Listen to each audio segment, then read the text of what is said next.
గత సంవత్సరం నుంచి ఒక మైనర్ బాలిక, దళిత మైనర్ బాలిక మీద అఘాయిత్యం జరుగుతూ ఉంటే 9వ తరగతి చదువుకునే మహిళ ముక్కుపచ్చలైనటువంటి విద్యార్థిని మోసం చేసి అఘాయిత్యానికి పాల్పడితే ఆమెను పరామర్శించాలని, ఆ కుటుంబానికి తోడు ఉండాలని ఈ నియోజకవర్గ సమన్వయకర్త సోదరులు తోపుతుర్తి ప్రకాష్ రెడ్డి గారి యొక్క నేతృత్వంలో మా అందరికీ చెప్తే, ఈ రాష్ట్రంలో దళిత సంక్షేమాన్ని కానీ, దళితుల అభివృద్ధి కానీ, దళితులకు అండగా ఉండాల్సినటువంటి జగన్మోహన్ రెడ్డి గారి ఆదేశం మేరకు ఈరోజు మరి రాప్తాడు నియోజకవర్గానికి రావటం జరిగింది. నిజంగా ప్రజాస్వామ్యంలో ఉన్నామా లేదా అనేది అర్థం అవటల్లా. ఈ ప్రజాస్వామ్య వ్యవస్థలో పేదవాళ్ళు బ్రతకడానికి అవకాశం కల్పిస్తారా లేదా చంద్రబాబు నాయుడు గారు అవకాశం ఉంటల్లా. మేము ఆ అఘాయిత్యం జరిగింది, ఆ ప్రాంతానికి వెళ్ళాలి, అక్కడ బాబాసాహెబ్ అంబేద్కర్ గారి విగ్రహం దగ్గర ఈ ప్రాంతంలో ఇలా జరుగుతూ ఉంది, ఈ ముక్కుపచ్చలని పసికోన 18 మందికి పైగా దుండుగుల చేతిలో అఘాయిత్యానికి పాల్పడింది, రక్షణ కావాలి, ఆ కుటుంబాన్ని ఆదుకోవాలా, తగు చర్యలు తీసుకోవటానికి ప్రభుత్వం ముందుకు రావాలని చెప్పాలనే ఉద్దేశంతో వస్తే ఆ ప్రాంతానికి వెళ్ళనివ్వరు. నేను అనంతపురం హోటల్లో దిగితే నేనున్న హోటల్ మొత్తం ఈరోజు చెక్ చేయటం పోలీసు వారు. మేమేమి తప్పు చేసాము అడుగుతా ఉన్నాం. భారతదేశ రాజకీయ వ్యవస్థలో అంబేద్కర్ గారు ప్రసాదించిన రాజ్యాంగ ప్రతులను ఈరోజు దళితులకు ప్రొటెక్షన్గా ఉండాలని, దళితులకు సపోర్ట్గా మేము వెళ్ళాలన్న ఆలోచనతో ప్రకాష్ రెడ్డి గారు కోరితే, జగన్మోహన్ రెడ్డి గారు ఆదేశిస్తే మేమంతా వెళ్ళి ఆ కుటుంబానికి బాసటగా ఉండాలని వెళ్తే మమ్మల్ని రానియరు. పోలీసు వారు ఆపేయటం, మధ్యలో భయభ్రాంతులు చేయటం, మా మీద దాడులు చేయించడం, ఇది న్యాయమని అడుగుతా ఉన్నాం. ఈ వ్యవస్థలో ఇవి కొనసాగాలని అడుగుతా ఉన్నాం. అందుకే ఈ రాష్ట్రంలో చంద్రబాబు నాయుడు గారు ముఖ్యమంత్రి అయిన తర్వాత అనేకమైన అఘాయిత్యాలు జరుగుతూ ఉన్నాయి. ఈ మధ్యకాలంలో మరి ఎన్సీఆర్బీ రిపోర్ట్స్ కూడా చెప్తా ఉన్నాయి. నేషనల్ క్రైమ్స్ రికార్డ్ బ్యూరో వాళ్ళు భారతదేశంలో అత్యుత్తంగా ఆంధ్రప్రదేశ్లో దళితుల మీద దాడులు, అఘాయిత్యాలు జరుగుతూ ఉన్నాయి. కారణం ఈ రాష్ట్ర ప్రభుత్వం అని చెప్తా ఉంది. ఎందుకు చంద్రబాబు స్పందిస్తలేదు? మరి ఈరోజు ఈ ప్రాంతంలో ఆ మైనర్ బాలిక మీద జరిగినటువంటి అఘాయిత్యానికి బాధ్యులు ఎవరు? చర్యలు ఎందుకు తీసుకోవటం లేదు? ఆ కుటుంబాన్ని ఆదుకోవాల్సిన బాధ్యత లేదని అడుగుతా ఉన్నాం. ఆ కుటుంబానికి ఉన్నటువంటి చట్టాలను ఇంప్లిమెంట్ చేయాల్సిన బాధ్యత లేదని అడుగుతా ఉన్నాం. చట్టాలు మీ చుట్టాలు కాదు, చట్టాలు ప్రజాస్వామ్యబద్ధంగా ఉండాలి. ఎస్సీ అట్రాసిటీస్ చట్టం పెట్టి బాధ్యులైన వారిని తప్పకుండా చర్యలు తీసుకోవాల్సినటువంటి అవకాశం లేదా? మేమెందుకు ఆ కుటుంబాన్ని పరామర్శించడానికి అవకాశం ఇవ్వట్లేదని అడుగుతా ఉన్నాం. మేమేం తప్పు చేయటం లేదే, మేము ఎవరిని మాట్లాడటం లేదే. ప్రజాస్వామ్యంలో మాకు అంబేద్కర్ గారు ఇచ్చినటువంటి హక్కు, ఎక్కడికైనా వెళ్ళి ఎవరినైనా అన్యాయం జరిగితే వారికి తోడుగా ఉండాల్సిన బాధ్యత ప్రతి పౌరుడికి ఉందే. మేము మాజీ మంత్రులుగా చేశాం. నేను ఇంతకుముందు ఎస్సీ ఎస్టీ కమిషన్ చైర్మన్గా ఉభయ రాష్ట్రాలు ఉన్నప్పుడు చేశాం. ఈ రాష్ట్రంలో దళిత గిరిజనుల మీద నిజంగా ఈరోజు ప్రక్కనే అనంతపురంలో ఒక గిరిజన మహిళ మీద కూడా దాడి జరిగితే అక్కడ ధర్నా చేస్తూ ఉన్నారు. ఎందుకు ఈ పరిస్థితి వస్తూ ఉందంటే ప్రభుత్వం చేతకారితనం, ప్రభుత్వం చేతులెచ్చేసిన తీరు, చంద్రబాబు గారికి ఈ వ్యవస్థల మీద, ఈ పేదవారి మీద ఒక తేలిక స్వభావం ఉండటం వల్లనే ఇలాంటి దాడులు, అఘాయిత్యాలు, అమానుషాలు జరుగుతూ ఉన్నాయి. బాధ్యులైనటువంటి వారి మీద ఖచ్చితంగా చర్యలు తీసుకోవాలా, ఆ కుటుంబాన్ని ఆదుకోవాలా. తప్పకుండా పోలీసు వారు కూడా, మేమేం తప్పు చేసేవాళ్ళం కాదు, ఎవరి మీద విమర్శించేవాళ్ళం కాదు, ఎవరి మీద పోట్లాడాలని ఆలోచన లేదు. మేము వెళ్లాల్సింది పేదవారికి అండగా, ఆ అమ్మాయికి బాసడగా, ఆ కుటుంబానికి తోడుగా వైఎస్ఆర్ కాంగ్రెస్ పార్టీ నాయకుడైనటువంటి ప్రకాష్ రెడ్డి గారి నేతృత్వంలో ఎలాని వెళ్తా ఉన్నాం.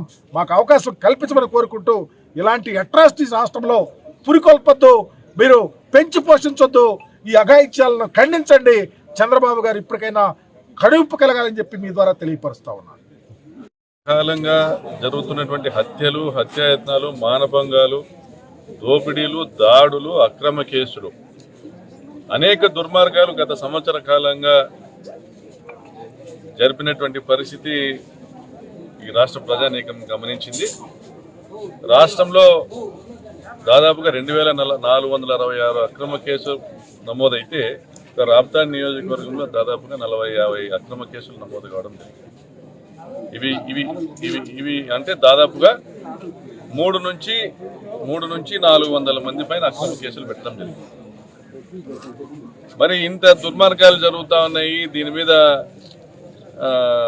ప్రజాస్వామ్య పద్ధతిలో నిరసనలు తెలిపేటువంటి హక్కు మాకున్నా ఈ రాజ్యాంగంలో భారతదేశంలో ఏ ప్రాంతానికైనా ఏ మారుమూల గ్రామానికైనా సంచరించేటువంటి హక్కు మాకు రాజ్యాంగం కల్పించిన రామగిరి మండలంలో దౌర్జన్యాలు జరిగిన ప్రతిసారి ఈ ప్రాంతానికి రావాలన్నప్పుడు పోలీసులు అడ్డుకోవడము, రామగిరి మండలంలోకి మీరు రాకూడదు, మీరు ఇక్కడికి వస్తే మేము మీకు రక్షణ కల్పించలేము, మా బాధ్యత కాదని మాట్లాడడం జరుగుతూ ఉంది. మరి పాపిరెడ్డిపల్లిలో వైఎస్ఆర్సీపీ నాయకుడు లింగమయ్య గారి హత్య జరిగితే ఆ సంఘటనను గమనించడానికి, వారి కుటుంబాన్ని పరామర్శించడానికి వెళ్ళాలనుకున్నటువంటి నాకు కానీ మా వైఎస్ఆర్ పార్టీ నాయకులకు కానీ అనుమతించలేదు. మరి జగన్మోహన్ రెడ్డి గారు హెలికాప్టర్లో వస్తే భద్రతా లోపాలను ఎత్తి చూపే విధంగా, ఈ రాష్ట్ర ప్రజలందరూ ఎత్తి చూపే విధంగా పోలీసులు నిర్లక్ష్య వైఖరి వల్ల దాదాపుగా కొన్ని వేల మంది హెలికాప్టర్ వద్దకు రావడము, దాని తర్వాత హెలికాప్టర్ మీదకి తోపుతుర్తి ప్రకాష్ రెడ్డి ఆయన అనుచరులు కావాల్సిగానే హెలిప్యాడ్లోకి వచ్చేశారు, హెలికాప్టర్ని ధ్వంసం చేశారని మళ్ళీ మా మీద ఒక 200 మంది పైన కేసులు పెట్టడము. ఇవన్నీ చూస్తుంటే జగన్మోహన్ రెడ్డి గారి ప్రాణాలకు కూడా రక్షణ కల్పించకూడదనేటువంటి ఉద్దేశం సుస్పష్టంగా తెలిసిపోతా ఉంది. హెలికాప్టర్ ల్యాండ్ అయ్యేటువంటి పరిస్థితుల్లో ఆ రెక్కలను ఎవరైనా తాకి ఉన్నా కూడా మొత్తం హెలికాప్టర్ పేలిపోయేది. జగన్మోహన్ రెడ్డి గారితో సహా మేమంతా 100 మంది చనిపోయేటువంటి పరిస్థితి ఉండేది ఆ రోజు. ఇవన్నీ కూడా తెలిసి పోలీసులు కావాల్సిగానే ఆ ప్రయత్నం చేశారంటే జగన్మోహన్ రెడ్డి గారి హత్యకు కుట్ర పన్నింది పోలీసు వర్గాల వాళ్ళనేది మా స్పష్టమైన అభిప్రాయం కూడా. మరి ఇదే తరుణంలో గత నెలలో మళ్ళా 2 హత్యలు జరిగాయి. రాప్తాడు మండలంలో నారాయణ రెడ్డి గారిని, ఆయన సత్యమణిని హత్య చేశారు. సెటిల్మెంట్లలో వీళ్ళు అడిగినటువంటి ముడుపులు చెల్లించలేదని, పరిటాల సునీత తమ్ముడు అడిగినటువంటి ధరకు భూమి రాశించలేదనేసి హత్య చేశారు. మరి అక్కడ కూడా పోలీసులు తమ చేతివాటం అంటే వాళ్ళకి చేతనైనది ఏమంటే హత్య చేసిన వాళ్లను నిర్దోషులుగా విడుదలయ్యే విధంగా కేసులను బలహీనంగా కట్టడం.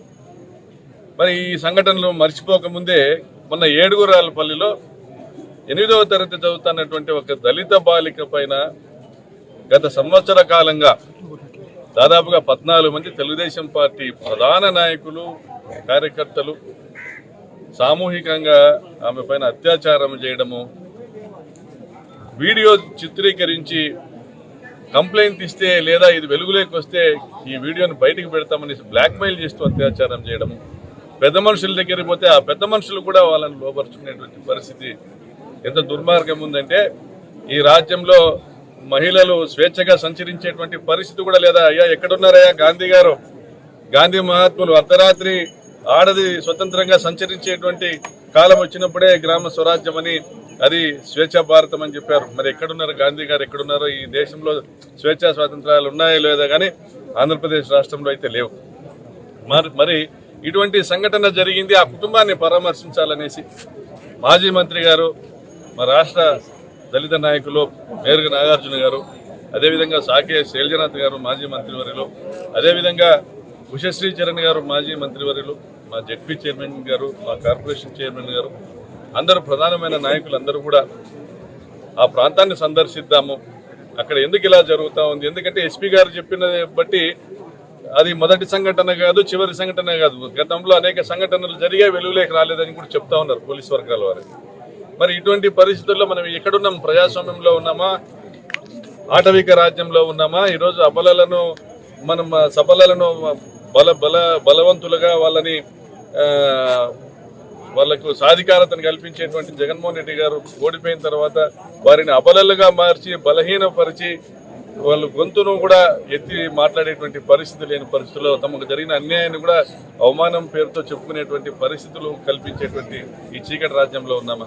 మరి ఆ కుటుంబాన్ని పరామర్శించాలా, పేరూరు గ్రామానికి వెళ్ళాలా? రామగిరి మండలంలో ప్రధానమైనటువంటి పేరూరు గ్రామానికి సంబంధించిన హ్యామ్లెట్ విలేజ్ ఏడుగురాలపల్లి, అక్కడ అంబేద్కర్ గారికి మొరబెట్టుకుందాం, అంబేద్కర్ సెంటర్లో అంబేద్కర్ గారికి మొరబెట్టుకుందాం, అయ్యా ఒక విజ్ఞాపన పత్రం ఇద్దాం, అయ్యా మీరైనా కాపాడండి, మీరు రాసిన రాజ్యాంగం దుర్మార్గాల పారిట వరంగా మారుతా ఉంది, ఇక్కడ మేము స్వేచ్ఛా స్వాతంత్రాలు కోల్పోయి సంచరించలేనటువంటి పరిస్థితి ఉందని ఆయనకు మొరబెట్టుకోవాలని మా ఈ ప్రయత్నాన్ని పోలీసు వర్గాల వాళ్ళు ఎక్కడికక్కడ అడ్డుకోవడం. శైలజనాథ్ గారిని అడ్డుకున్నారు, ఉషశ్రీచరణ్ గారిని పెనుగొండలోనే హౌస్ అరెస్ట్ చేశారు.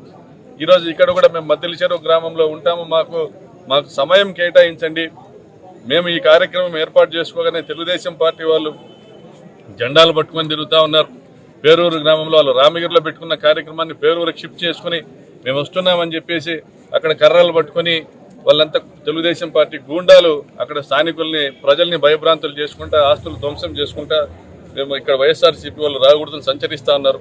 మరి మీరు పోలీస్ వర్గాల వాళ్ళు ఏం చేస్తున్నారు? మీ డ్యూటీని మీరు నిర్వర్తించాలి కదా. ముందు వారిని కట్టడి చేసి వారిని అక్కడి నుంచి పంపించేయండి. మీకు విలువ ఇచ్చి మీ మాటకు గౌరవించి మేము మద్దెల చెరువు గ్రామంలోనే ఆగుతాం, ఇక్కడ నుంచి మీరు మాకు సమయం కేటాయించినప్పుడు అంబేద్కర్ సెంటర్కి వస్తాము పేరూరు అనేసి మేము తెలియజెప్పాం. మరి గమనించాలి, చూడాలి ఇప్పుడు ఈ పరిస్థితి. ఒకవైపున పోలీస్ వర్గాలు అయితే ఇప్పుడు డిఎస్పీ గారు వస్తూ ఉన్నారట, పోలీస్ వర్గాలు మిమ్మల్ని అనుమతించేటువంటి పరిస్థితి లేదని కూడా చెప్తా ఉన్నారు. మరి తెలుగుదేశం పార్టీ వాళ్ళని ఎలా అనుమతించారు? వాళ్ళకి ఎక్కడ అనుమతి పత్రం లేని కార్యక్రమం పేరూరులోకి ఎలా అనుమతించారు? వారు కర్రలు పట్టుకొని సంచరిస్తుంటే మరి మీరంతా ఏం చేస్తా ఉన్నారు? ఈరోజు ఏడుగుర్రాలపల్లిలో జరిగిన సంఘటన అమానుషం అనే మాట కంటే కూడా చాలా పెద్ద మాట వాడాల్సిన కాలం. ఈరోజు నా గ్రామానికి పేరూరుకి వెళ్ళాలని చెప్పి బయలుదేరి వచ్చాం. ఏదో బల ప్రదర్శనకో లేకుంటే తోసుకుపోవడానికో రాలే, వచ్చింది ఆ గ్రామానికి వెళ్ళాలి, చూడాలి. అంత దుర్మార్గంగా ఒక గ్రామం ఎట్లా ఉంటుందో కూడా చూద్దాం అనుకో. నేనైతే అట్లే అనుకున్నాను. కనీసం ఒక అమ్మాయి 12 ఏళ్ళు 13 ఏళ్ళ అమ్మాయిని 2 సంవత్సరాలు పైబడి 2 సంవత్సరాల కాలంలో 10, 15, 16 ఇంకా తొవ్వే కొద్ది నంబర్ పెరిగే కాలం చూస్తూ ఉన్నాం. పంచాయతీ చేసిన వాళ్ళు కూడా అదే కోవలేకొస్తే, తండ్రి కొడుకు కూడా అదే కోవలేకొస్తే ఇంకా దేవునికి ఎవరు చెప్పుకోవాలి? ఆఖరికి అంటే ఈ దేశంలో ఆఖరికి ఎస్సీలుగా పుట్టడమే తప్పు, ఎస్సీ అమ్మాయిలుగా గ్రామాల్లో పుట్టడం మరింత తప్పు. వాళ్ళు అడిగేదానికి ఎవరు లేరు, అడిగేదానికి నోరు లేదు.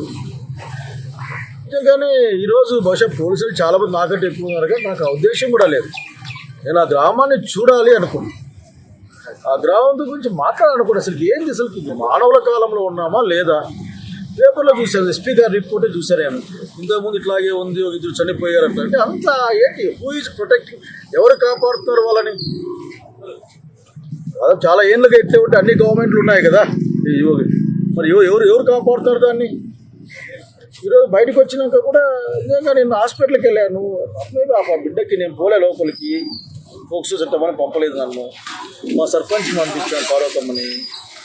ఆ అమ్మాయి ఒంటి మీద కండగులు లేదు సరిగ్గా. మనసు ఎట్లా వచ్చింది వీళ్ళకి? మరి ఈ సమాజాన్ని కోరుకునే అసలు మీరు అసలు అందరూ అమ్మాయి పట్ల సమాజం మొత్తం కలవాల్సిన అవసరం ఉంది. నాట్ ఓన్లీ ఇది ఒక మనిషి ఇష్యూ కాదు, ఇది సమాజం యొక్క సమస్య, సమాజం యొక్క ఇష్యూ ఇది.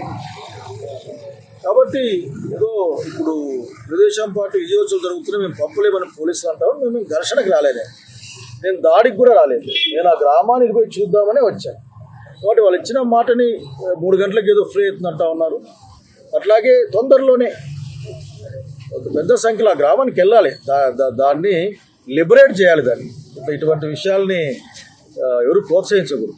నవ్వడానికి కూడా లేదు. పక్కూరోడు కూడా వచ్చేసి అమ్మ చెప్పుకుంటే కళ్ళలో బాధేస్తుంది. అమ్మాయికి వాళ్ళ నాయన లేడు, మాట్లాడే తల్లి లేదు, ఊరు మాట్లాడదు, ఎవరు మాట్లాడాలా? ఎవరికైనా సరే. కాబట్టి నేను పోలీసు వాళ్ళని కూడా కోరుతా ఉన్నాను, మమ్మల్ని అడ్డుకోవడానికి మీరు ఎంత గట్టిగా ప్రయత్నం చేస్తూ ఉన్నారో అంతే గట్టిగా అందరినీ లోపల పెట్టాలి, తగిన దాన్ని తీసుకెళ్ళాలి. అసలు ఆ ఊరికి కూడా కౌన్సిలింగ్ చేయాలి. అసలు ఊర్లో ఇంత అన్యాయం ఏళ్ళ పర్యటన జరుగుతూ ఉంటే ఎట్లా సాధ్యమవుతుంది? అనగా దీన్ని తీవ్రంగా ఖండిస్తూ ఉన్నాం. శైలజనాథ్గా ఖండిస్తూ ఉన్నాను, వైఎస్ఆర్ పార్టీ నుంచి ఖండిస్తూ ఉన్నాను. జగన్మోహన్ రెడ్డి గారు చెప్పారు, ఇది ఇంకా ఏ పదం వాళ్ళకి తెలడం లేదు, దీనికి ఏమైనా సరే మనం దీంట్లో దాని రాజకీయ రంగు పులివే ప్రయత్నం కూడా చేశారు. ఆ పార్టీ వాళ్ళే కాదు, ఈ పార్టీ వాళ్ళు దాంట్లో ఉన్నారని చెప్పి. ఏ పార్టీ వాళ్ళు ఉన్న సమస్య కాదు దీంట్లో. ఒక దిక్కు లేని ఒక అమ్మాయికి, రక్షణ లేని ఒక అమ్మాయికి, ఇంకా నాకు నిజంగా ఎస్సీగా నాకు చాలా ఫీలింగ్ ఉంది 3 రోజుల నుంచి. అంటే మేము పుట్టడమే నేరమా ఈ దేశంలో? అసలు ఈ భూమి మీద పుట్టడమే మేము నేరం చేసినామా? అంటే మమ్మల్ని ఏం చేసినా మమ్మల్ని అడిగే వాళ్ళు ఎవరు లేరా? అమ్మాయి చదువుకోవాలి, చిన్న అమ్మాయి 7 నెలలు అంటే ఆ బిడ్డ పుడుతుంది. ఆ బిడ్డ పరిస్థితి ఏంటి? ఈ అమ్మాయి పరిస్థితి ఎన్ని ప్రశ్నలకి ఈ సమాజం సమాధానం చెప్పాలి? అది ఈ ఊరు సమాధానం చెప్పాలి, ఈ ప్రాంతం సమాధానం చెప్పాలి, మనమందరూ సమాధానం చెప్పాల్సిన అవసరం విషయం గుర్తు చేసుకొని చెప్తా ఉన్నా. ఏది ఏమైనా నేను పోలీసులు ధిక్కరించి I don't want create law and order problem, just I want to see that village. చూస్తాం 3 గంటలకి వస్తే మళ్ళీ ఎన్ని కొంచెం ప్రయత్నం చేస్తాం. ఆఖరికి ఉషాచరణ గారు అరెస్ట్ చేయారంట, లేదా ఆమె తీసుకొని వస్తాను ఆఖరికి. ఎనీహావ్ ఈ వీక్లో ఆ గ్రామంలోకి పోతాం. నేను పోలీసు వాళ్ళని కోరుకుంటా ఉన్నా, ఇంత ఇన్హ్యూమన్ సంఘటన మీరుండంగా మనం ఉండంగా జరగడం మాత్రం బాధ్యత మందే, రెస్పాన్సిబిలిటీ మందే. ఇది ఎవరిది కాదు, ఇదేదో యాక్షన్ గొడవలు కక్షల కార్పణలుగా ఇది దోచుకోవడం, ఒక కులాన్ని మానసికంగా సామాజికంగా దాన్ని దౌర్భంగా దోచుకోవడం. ఆ అమ్మాయిని అసలు ఆ ఊరు ఎందుకు రెస్పాండ్ కావడం లేదు నాకు అర్థం కావడం. కాబట్టి దీన్ని ఖండిస్తా ఉన్నా, ఇది మంచిది కాదు. దీన్ని ఎంత దూరం తీసుకొని సిద్ధంగా తెలియజేస్తాను.